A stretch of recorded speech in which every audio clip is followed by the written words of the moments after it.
Amigos de Vladi al vivo, qué lindo encerrar el año con este actor a quien tengo una admiración impresionante. Su carrera se resume a algo así como casi 10 años de sumar éxitos y es lindo encerrar el año en Vladi al vivo justamente hablando con Camilo Amores. Buenas noches, Camilo, ¿cómo estás? Hola, buenas noches, muy bien, ¿y tú cómo estás? Muchas gracias por esos halagos tan bellos.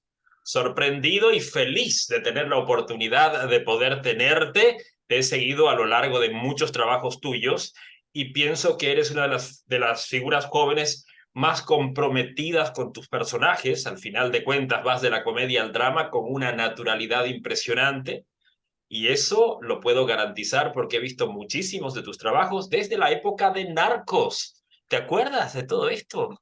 Claro, hace mucho tiempo.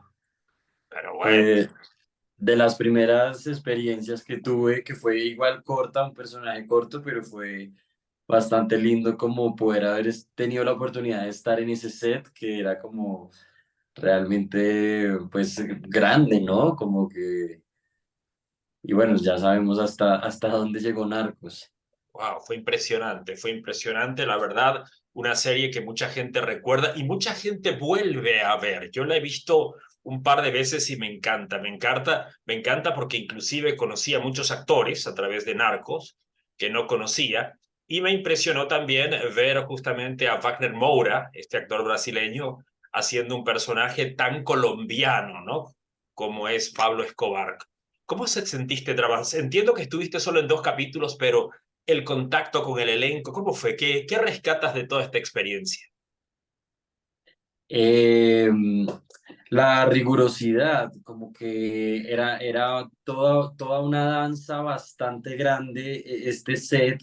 Aparte a mí me tocó días de donde como mi personaje era policía, entonces eran operativos, que sí, suelen ser escenas con bastantes tiros de cámara, bastantes personas, bastantes, digamos, cosas que figuran dentro de la escena, y también en una graduación de la policía. Entonces, como que realmente yo me impresionaba, casi que era como dentro del personaje, también un espectador de todo lo que estaba sucediendo detrás de cámaras. eh, y realmente fue, pues yo creo que yo estuve muy callado en ese rodaje, como muy silente, porque simplemente observaba mucho. Y de alguna manera también, pues me sentía pequeño dentro de esta máquina tan gigante que no me quedaba otra que observar y como que maravillarme de la producción. A mí realmente, pues desde chiquito yo hago lo que hago porque desde chiquito yo iba a sets de televisión porque mi papá trabaja en RCN. Entonces, yo desde chiquito siempre me maravillaba mucho de ver esa danza detrás de cámaras para lograr lo que uno ve en pantalla. Como que me parecía un engranaje y un trabajo demasiado divertido y yo decía, yo tengo que trabajar en un set. Y claro, estar en este set de Narcos, pues fue la primera vez de estar en un super mega set, pues de Hollywood, así fuera acá, pues es exactamente la misma eh, como dimensión de proyecto. Entonces sí, lo disfruté mucho como espectador. Era tu paso a las grandes ligas indiscutiblemente porque a partir de ahí se te sumaron títulos impresionantes para un joven de tu edad. Déjenme contarle a la gente que Camilo Amores fue parte del Chapo, también tuvo una participación justamente, trabajó en una serie que acá en Bolivia fue emitida inclusive en televisión abierta llamada La Ley Secreta. Ahí tuviste un personaje mucho más fuerte, ahí vino Checho, ¿no? Que ya te dio la oportunidad de estar justamente con un guión más fijo y con más diálogos y todo lo demás. ¿No es cierto? Esto ya vino a ser el 2018. Sí, Checho fue como, digamos que mi primer personaje había sido un personaje con mucha carne, el primero que hice. Después como que hice Narcos, El Chapo, que habían sido participaciones pequeñas, pero como en grandes producciones.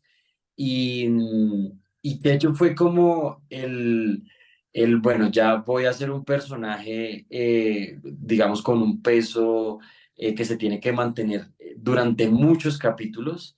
Entonces, digamos que ya fue el reto más grande de aplicar la pequeña experiencia que había agarrado como en esos años antes de eso, eh, y de hacer drama y comedia como al mismo tiempo, como que era un personaje que pues estaba en una atmósfera familiar bastante pues complicada y dolorosa, eh, pero a la misma vez como que como era el hermano rebelde, de alguna manera tenía que ser imprudente, tenía que tener esos momentos en donde entre hermanos se sintiera como una compinchería para que no todo fuese tan pesado. Entonces sí o sí habían escenas en donde sabíamos que ahí había que como acudir un poco a la comedia para suavizar.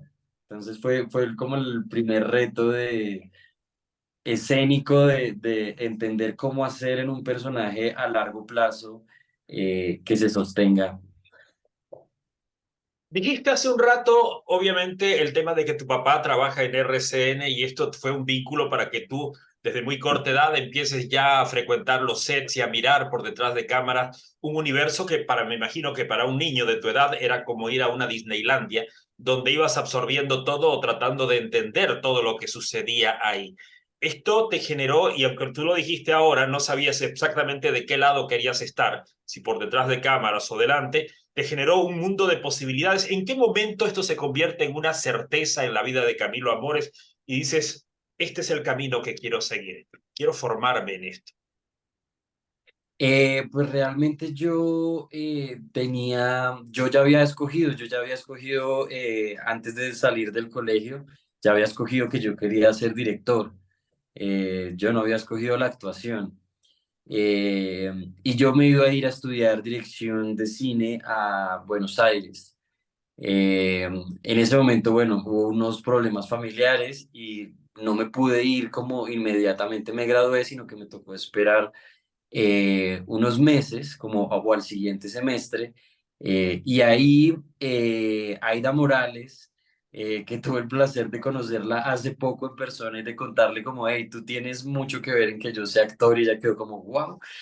Aida Morales le dice a mi padre, porque estaban grabando una novela, mi padre le dice, yo era muy caspa, realmente, muy caspa, no sé si sabes qué significa caspa, si sea lo mismo.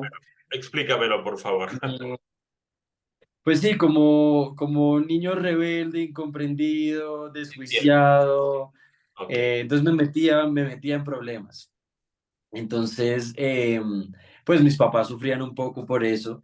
eh, y mi papá le dice, en un almuerzo, estaban grabando A Corazón Abierto, una novela, y mi papá le dice como, no, es que mi hijo no, es una hueva, se la pasa metido en problemas y bueno, ahorita no se puede ir a estudiar a Buenos Aires, que se quiere ir a estudiar dirección. Y ella le dice como, oye, porque si se va a ir a estudiar dirección, ¿por qué no lo metes a un taller de actuación antes de que se vaya a estudiar dirección en Casae, que es la escuela de una amiga, Alejandra Borrero? Y, y entonces, pues nada, mi papá me dijo, llegó un día a contarme como, oye, ven, si tú vas a ser director, estaría bueno que estudies un poquito de actuación y pues además eso también es terapéutico y ayuda a que tú botes toda esa energía que estás botando, metiéndote en problemas y bueno, y literalmente pues fui a la primera clase y fue como amor a primera vista, como la primera clase me dejó maravillado. Yo, o sea, para mí era como todo un mundo que desconocía por completo, como que no entendía tanto la rigurosidad del ser actor, ¿no? Desde que uno llegaba a la clase y te decían como, bueno, trajiste ropa de trabajo, y yo en jean, con chaqueta de cuero, con peinado rebelde. Entonces como que poco a poco fue un espejo, se empezó a volver un espejo las clases de actuación y yo me empecé a dar cuenta que en verdad a mí no me gustaba quién era yo. Y bueno, digamos que se fue súper profundo fue como un encontronazo conmigo mismo, como el primero que recuerdo en mi vida, y ahí decidí como seguir explorando.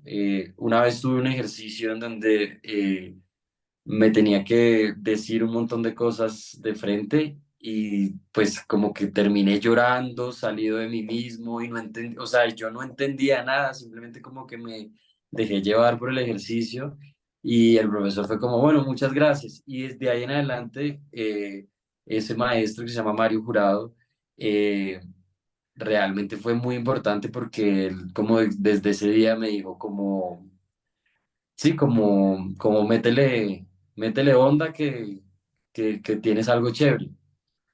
Y pues gracias a él como que me la empecé a creer y bueno, ya después no quería hacer nada más que estudiar actuación, ya estaba súper engomado con la actuación y estudié actuación. Después, con el tiempo, años después, estudié cine, dirección de cine. Y por eso tienes una productora hoy día llamada Black Gaviota Films, justamente, que no entiendo todavía cómo tienes la capacidad y el tiempo de poder lidiar con ambas cosas, ya que sales de un proyecto y estás prácticamente en otro. ¿Cuál es el alcance que tienes? ¿Qué es lo que has conseguido hasta ahora con esta productora? ¿Cuál es el objetivo de Camilo por detrás de Black Gaviota Films? Pues digamos que Black Gaviota es como mi tercer intento de hacer una productora. Esta vez ya la quise hacer solo. Antes lo había intentado con compañeros, con amigos. Duramos un buen tiempo y hicimos buenas cosas, pero como que igual tener una sociedad es todo un tema que hay que ponerle pues mucha madurez y mucho trabajo. Eh, y pues yo no podía entregar como tanto tiempo porque pues justamente si te sale una producción pues te ocupas inmediatamente como actor y pues como que ya el tiempo como repartirlo es difícil. Mm, pero Black Gaviota, digamos que básicamente ha sido solo fotografía por ahora. Por supuesto que cuando yo la creo con intenciones de producir cine, de hacer películas, de hacer series, teatro, que es algo que pues tampoco quiero dejar de hacer y que me gustaría que mi productora también se pudiera echar al hombro varios montajes de teatro. Pues aquí en Colombia y por fuera, entonces como que sí, como que va a paso lento precisamente porque también cuando la creé, cuando tuve la idea, como que también empezaron a salir proyectos, entonces como que y como soy yo solo, es como lo que voy pudiendo hacer como en medio de cada proyecto. Pero sí, igual no quiero que como que no quiero parar, así vaya como pasito a pasito, pues ahí voy viendo que iremos logrando pues entre yo y mis compañeros creativos. Y bueno, se va a dar. Si hablamos de tus proyectos, ¿qué tal hablar un poquito de los más recientes? Son proyectos que están en plataformas y que han tenido resultados impresionantes. Voy a hablar de los más destacados porque quedan muchos en el tintero. Y proyectos que te han generado desafíos, grandes desafíos, diría yo, que te han llevado de la comedia al drama. Por ejemplo, la participación en la primera temporada de Pálpito, haciendo este personaje tan singular, digamos así, que fue Rojo y que tengo entendido, y por favor corrígeme si estoy equivocado, que fue un personaje que te cayó por sorpresa y no tuviste mucho tiempo de preparación. ¿Es correcto esto? Sí, yo me enteré 2 días antes de empezar a grabar. ¿En serio? Eh, sí, porque había otro actor y bueno, finalmente el actor tenía otro proyecto y no lograron como cuadrar las fechas para que él pudiera estar en ambos. Eh, y seguramente el plan B era yo, pues eso también se lo agradezco a Ruth Caudelli, la directora, eh, que fue como la que dijo, él, él no soluciona, él resuelve. Y sí, pues fue como que me llamó la productora y me dijo, mira, tendrías prueba de vestuario y maquillaje hoy, ensayo mañana y pasado mañana empiezas a grabar. Y prueba de maquillaje y vestuario es que era pintarme el pelo de rojo, eh, o sea, en un día, si me entiendes, como apenas me dieron la noticia, esa misma tarde ya me estaban pintando el pelo de rojo. Cuando te cae un papel así, te das cuenta que no solamente te obliga a de repente hacer una transformación física, también te pide una transformación emocional para entender un poco el arco dramático del personaje, ¿no? Y si bien recuerdo, porque yo soy re fan de Pálpito, había una característica muy especial de tu personaje que no sé si fue un aporte tuyo o no, el tema de la goma de mascar que todo el tiempo estaba presente, ¿no? Durante las escenas del personaje. Cuéntame un poquito, ¿no? ¿Cómo fue tu aporte creativo para que Rojo fuera esto, este personaje tan especial en tu vida? Realmente tengo que agradecerle mucho a los actores que hicieron de Mariachi y Garabato, a Juan y Moisés, porque ellos me acogieron de una y me dijeron, mira, nuestros personajes son así. Ellos ya lo tenían claro, ellos ya llevaban 3 semanas de ensayos. No, nuestros personajes son esto, esto, esto y esto y esto. Entonces tú tienes que ser algo que combine con estos dos personajes que ya están. Y fue como, ah, ok, listo. Entonces me empecé a dar cuenta que, obvio, Garabato, eh, como es más grande, ya es un poco más calmado, digamos, cuando tiene que accionar, acciona, pero es un personaje ya maduro. El otro, Moisés, pues es el jefe.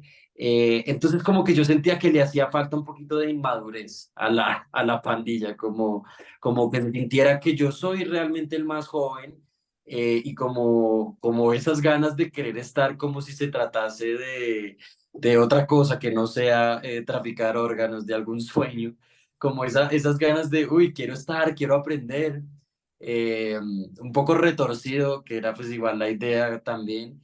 Y entre todas esas como que empecé a darme cuenta como, ah, este es un personaje físicamente ansioso, o sea, que parece como un cachorrito al lado de los otros. Entonces, como que empecé a buscar cosas físicas. También tenía un juego con las llaves del carro, no sé si lo recuerdas, que estaba todo el tiempo así. Y lo Como del chicle ansiedad, se lo metí.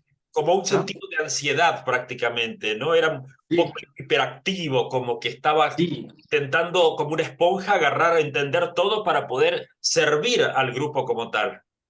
exacto. Y si tú te das cuenta, Rojo no tiene, aparece bastante, pero no tiene muchos diálogos. Entonces, claro, él hablaba más, era con su cuerpo, como con su manera de estar todo el tiempo. Entonces, eso digamos que de alguna manera facilitó que lo hubiera podido hacer tan rápido, porque es como, bueno, listo, creo que por texto no me tengo que preocupar tanto porque el personaje casi no tiene texto y tengo 2 días, entonces, bueno, el texto ya deja de ser un problema, es más como generar la energía del personaje. Ya el momento que tenga que hablar y eso, pues ya de aquí a allá voy resolviendo cómo es la voz, etcétera. Y lo del chicle se lo metí el primer día de rodaje, porque fue como estos pensamientos que te digo de analizar como, ah, bueno, el personaje puede ser así. Hicimos un ensayo y Camilo y Ruth, los directores, dijeron como, sí, busquémoslo por ahí, y ya, ahí ya yo me fui a la casa y al otro día a grabar y lo que se me fue ocurriendo. Y eso fue justo antes como que yo tenía unos chicles en la maleta y yo estaba, de hecho, ansioso. Eh, y me fumé un cigarrillo y no sé qué, entonces me empecé a dar cuenta, uy, ya estoy en ansiedad, entonces también le metí full que fumara como cigarrillo, como que hacía parte de todos los ademanes ansiosos. Y ahí mismo yo dije, bueno, puedo estar con el chicle porque mira que a muchos directores y directoras no les gusta el chicle. A mí me ha pasado que dicen que hay algo que en la pantalla se ve feo, que es distinto. Entonces, pues yo pensé que pronto no me lo iban a dejar, pero sí, dijeron como sí, funciona. Y pues yo creo que todo el lookete del personaje con la masticada de chicle y todo ya es como que hace todo como una caricatura, ¿no? Como, Es cierto. Es cierto. Yo me guardé este momento porque creo que es un personaje que es muy rico, muy divertido. Es un personaje que debe haber generado, ¿no? Un gran esfuerzo, o no sé, tú me contarás ahora, pero hablemos un poquito de Brainer, más conocido como YouTube. ¿Te parece de los briseños? sí, por supuesto. No, pues los briseños ha sido, yo creo que El proyecto más importante de mi carrera, realmente, porque ha sido para mí un antes y un después como actor, ese proyecto. Y realmente fue el primer proyecto en donde yo sentí una absoluta confianza de lo que de lo que he aprendido en estos años y actué y trabajé en ese proyecto, además que todo está dado, o sea, los compañeros, los libretos, los directores, todo estaba dado para que fuera como un proyecto con un nivel de creatividad bastante alta, eh, y que es difícil, ¿no? En las condiciones en las que se graban las telenovelas, porque son muchas escenas al día, hay mucho que grabar, entonces como que tener un equipo en donde haya como un alto flujo de creatividad con esas jornadas tan extensas no es tan fácil. Y este realmente lo era. Entonces como que yo sentí que era como, esta es mi gran oportunidad, como mi gran oportunidad y me sentí confiado como de lo que había, de los proyectos que había vivido antes para llegar a este. Además, el director es un director con el que ya había trabajado en La Ley Secreta y en El Experimento, mi primer proyecto. Entonces ya era como la tercera vez como trabajando con él, ya sabiendo que nos entendíamos como director-actor y él me generaba mucha confianza de dejarme probar y equivocar. Y si tú ves, pues YouTube es un personaje de ocurrencias todo el tiempo, de estar diciendo dichos, ocurrencias, de tener una cabeza rápida. Entonces, pues era un reto gigante y sobre todo para sostener una historia de 63 capítulos. Eh, Así que realmente ha sido como el personaje que siento yo que de ahí en adelante me convertí en un actor profesional. La verdad. Como que ahí ya, como que ahí ya entendí que era como profesionalmente echarse un personaje y la responsabilidad de un personaje en un proyecto. Y sostenerlo Eh, por tanto tiempo, ¿ah? Porque es un proyecto largo. claro, y 7 meses grabando, Qué con maravilla. jornadas muy extenuantes y muy largas. Entonces, sí, fue como realmente sentir como, esto es ganarse el cheque, como que realmente fue mucho, mucho, mucho trabajo y creo que se vio, creo que la serie tiene como unas cosas muy bien logradas en lo colectivo. No, es bárbara, es una comedia muy linda, es una comedia muy divertida aquí en Bolivia. Llegó, si no me equivoco, el 2020 a la televisión abierta. De repente no había una referencia, una expectativa de lo que la serie podría ser, pero los puntos de rating hablaban de otra cosa y creo que los briseños en mi país funcionaron muy bien. Luego, bueno, la plataforma de Netflix demostró justamente lo mismo, cuando de repente la serie corría por toda Latinoamérica, ¿no? Y se convertía en un primer lugar en más de 15 países. Y creo que el último país que emitió la serie en televisión abierta fue Colombia, ¿no es cierto? Que prácticamente como 2 años después, la televisión abierta recién emitió la serie cuando nosotros ya la habíamos visto y qué maravilla, qué maravilla. Pero ¿por qué no hablamos de este póster que tengo a mis espaldas, que desde el pasado mes de noviembre con estos 8 capítulos ha sido un viaje a los 80s?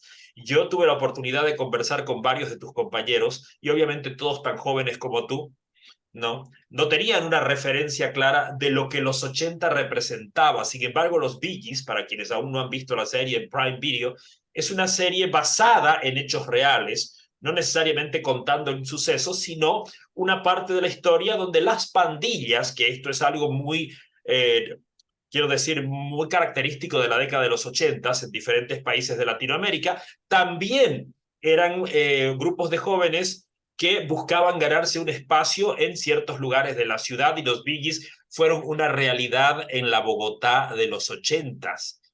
Este George, a mi criterio, Cami, para mí es el más rebelde del grupo. No sé si estás de acuerdo o no. Yo siento que es él se cree que es el más rebelde, pero no. Yo siento que en el fondo es Bueno, el indio también, digamos, ¿no? sí, pero yo siento que en el fondo George es el que más necesita cariño. O sea, es como, ese personaje que se quiere dar del rebelde porque sabe que eso es lo cool, pero en realidad eso lo hace es porque él quiere que lo miren, que le den el cariño que en su casa no le dan y que es muy chévere que la serie permite entrar, aunque sea coral y haya que hablar de tantos personajes, como que permite entrar un momento en esa intimidad de Yor y con la familia, con los papás, que es súper lindo darse cuenta de cómo él es una víctima dentro de su familia, eh, y cómo él repite de alguna manera lo que también recibe en su familia y, y de alguna manera es el que más cariño necesita, ¿sí me entiendes? Porque tiene unos padres que siente que ni siquiera lo quieren. Como, entonces, al final, si uno lo observara así como psicológicamente a Yor, es justamente el que se quiere mostrar porque es que está necesitado de afecto. Es un chico rico con Pero padres ausentes, tiene poca, ¿no?, interacción con ellos, creo que para viajando son personas adineradas, inclusive ujú, tienen muy pocas escenas. Hace poco hablé con Ela Becerra justamente y comentaba sobre el trabajo que hizo contigo, ¿no?, que es quien hace tu mamá en la serie. no, lo máximo, grabar con ella fue pues realmente un sueño. Yo a ella la admiro demasiado, y siempre había querido poder trabajar con ella y tuvimos este poquito rato en los Bee Gees y yo era maravillado de verla actuar. O sea, me sacaba de situación porque yo en eso, justo en toda esa secuencia quería marcar una tristeza, como que quería marcar una tristeza para que hiciera contraste con ese bully intenso, eh, seguro, ¿no? Porque él se las pinta de que es el más seguro y aquí quería mostrar una tristeza y como una vulnerabilidad y él empezaba a hablar y a mí me causaba mucha gracia, me parecía muy divertida. Entonces como que me tocaba, me tocaba decirle como, uy, no te puedo mirar en este momento a los ojos porque me das mucha risa. Entonces, mírame y yo voy a mirar a otro lado para poder quedarme en la emoción que quiero. Y así lo hice porque realmente, no, o sea, es que es de esa gente que uno, cuando está actuando con ellos, como que uno se emboba así como mirándolos actuar. Eso me pasó con ella, es muy linda, además es queridísima. Es una tremenda coach también, ¿no es cierto? Ujú. De todo este universo de los ochentas, Cami, ¿qué aprendizaje te da? A qué te lleva todo esto? Viste que me imagino que hablabas con tu padre un poco este tema para entender un poquito más la idiosincrasia de esta época. ¿Qué referente te llevas de toda esta experiencia en la serie? Pues no, mira que realmente no, yo no acudí tanto a mi familia. Mi familia no habían escuchado realmente tanto de los Bee Gees tampoco, porque digamos que eso sucedía como en una zona de la ciudad, como que mi familia era de otra zona en donde habían otros temas, otras pandillas. eh, entonces sí, yo acudí como a la información que había en internet. eh, Vi muchas películas ochenteras de Estados Unidos, sobre todo, eh, porque hay todo un mood en las películas ochenteras y esta tenía esa intención de que de verdad los pelados se vieran ochenteros, no solo físicamente, sino también actoralmente. Y, por ejemplo, los cuerpos eran muy distintos en los ochentas, al no haber tanta distracción como tecnológica. Los cuerpos eran mucho más activos en los adolescentes en esa época que ahora. Entonces, como que, bueno, yo acudí a todo lo que pude consumir de los ochentas, que gracias al internet está al alcance.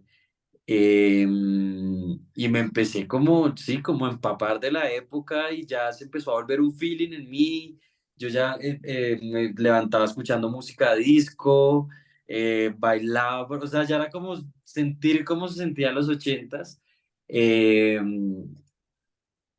Pero se me olvidó cuál era la pregunta. Bueno, no, está bien, o sea, está bien. Todo el aprendizaje que hayas podido, todo lo que hayas podido absorber como referencia que te pueden haber ayudado, creo que la respuesta es exactamente la que esperaba.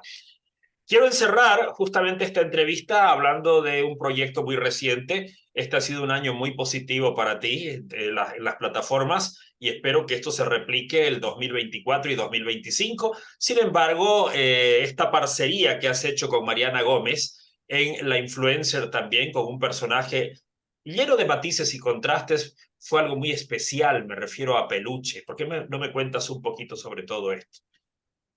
No, Peluche pues es un personaje adorado y que me he dado cuenta que la gente le coge un cariño muy fácil y muy rápido. He hablado con varias personas que me he encontrado en estos días y me han dicho como está muy lindo el personaje y es que esa es la palabra, es como lindo, ¿sí me entiendes? Es como un amigo que todos quisiéramos tener, ¿no? Como, y esa es como la función de personaje.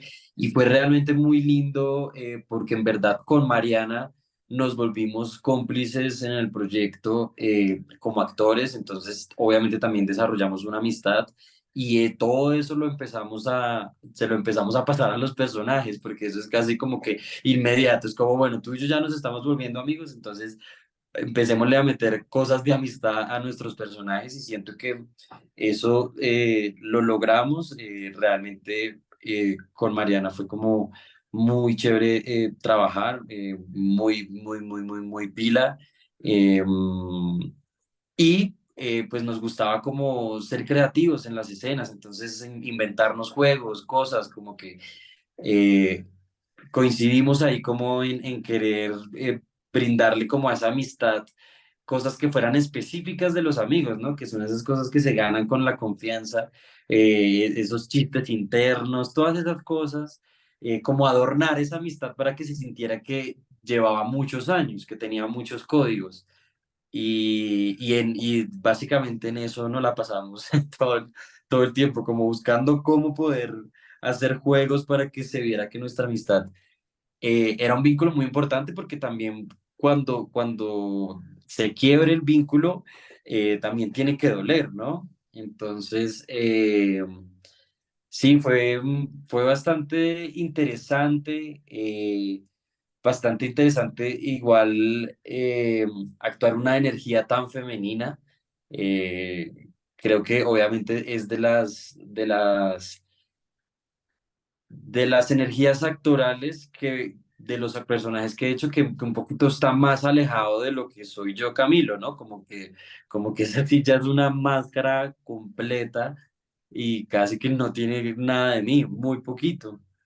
Entonces, De todas fue maneras, bastante... de todas maneras, no fue nada caricaturesco, digamos, ¿no? La comedia lo lleva, hay un look en todo esto, los looks de Peluche, la forma de peinarse, ¿no? Esa sensibilidad, esa femenidad, digamos, son cosas del personaje, pero que son de un aporte tan bonito, tan bien llevado y con tanto respeto que creo que todo el mundo lo toma por el lado bueno, ¿viste? Entonces, yo todavía estoy en proceso de ver la serie, me faltan algunos capítulos, pero te aseguro que me estoy divirtiendo tanto como me divertí con los Bee Gees. Así que no le vamos a contar nada a la gente de lo que va a pasar porque ahí está. Pueden ver a Cami en La Influencer en Netflix, pueden verlo en los Bee Gees en Prime Video y por cierto, Pálpito, Los Briseños son de Netflix también y toda una historia, ¿no? Escrita por este joven actor y director, a quien he tenido el placer de poder conocer un poco más y darlo a conocer a todos ustedes y mi público en Latinoamérica y que espero que esta sea la primera de muchas veces, Cami, que nos podamos reunir para hablar de otros proyectos, porque me imagino que ya estás metido en otra cosa, ¿no es cierto? Sí, sí, sí, se vienen cositas, como decimos aquí en Colombia. Se vienen cositas. No, qué bueno. Cami, te deseo mucho éxito. Estamos prácticamente a la puerta de la Navidad, entonces ya desearte una feliz Navidad para vos, para tu familia y que este 2024 pues te reciba con todas esas cositas. Cuando se trata de vos no son tan cositas porque creo que sos, como vuelvo a decirlo, uno de los actores más versátiles de tu generación, así que sorprenderos una vez más con otros de estos personajes que te aseguro que lo disfrutamos mucho. Gracias por la oportunidad. No, muchísimas gracias a ti, Vladimir. Fue realmente un placer. Me encantó hacer el recorderis de todas estas experiencias que me encanta recordar, porque sí es como realmente acordarse de que uno ama esto y que siempre lo ha amado y que cada experiencia es distinta, pero todas son especiales igual. Así que me encanta este tipo de conversaciones. Muchas gracias por el espacio y que nos volvamos a ver, Vladimir. Y muchas gracias a todos los que están viendo esta entrevista. Un besito y ojalá se vean los proyectos en los que aparezco para que vayan y le echen un ojo a mi trabajo, que lo hago con todo el cariño para todos ustedes. Tenlo por seguro que si Latinoamérica entera disfruta siempre de los trabajos, no que son bien realizados y aún más cuando hay alguien teniendo la capacidad de poder llevar personajes tan diversos. Camilo Amores, señores, ustedes que se morían de amores por él, bueno, ya lo conocen más y ya lo tienen. Y desearles yo de mi parte también a ustedes feliz Navidad. Vuelvo prácticamente en enero para hablar de algunos otros proyectos que seguramente se irán sumando, pero era lindo poder cerrar con este actor, como les dije, de quien tengo gran admiración. El agradecimiento a María Clara López, a Camilo Pardo también de la agencia de Camilo Amores y evidentemente a todos ustedes por estar esta noche una vez más conectados con Vladi al vivo. Gracias, Cami, buenas noches. Gracias, buenas noches. Chao, chao.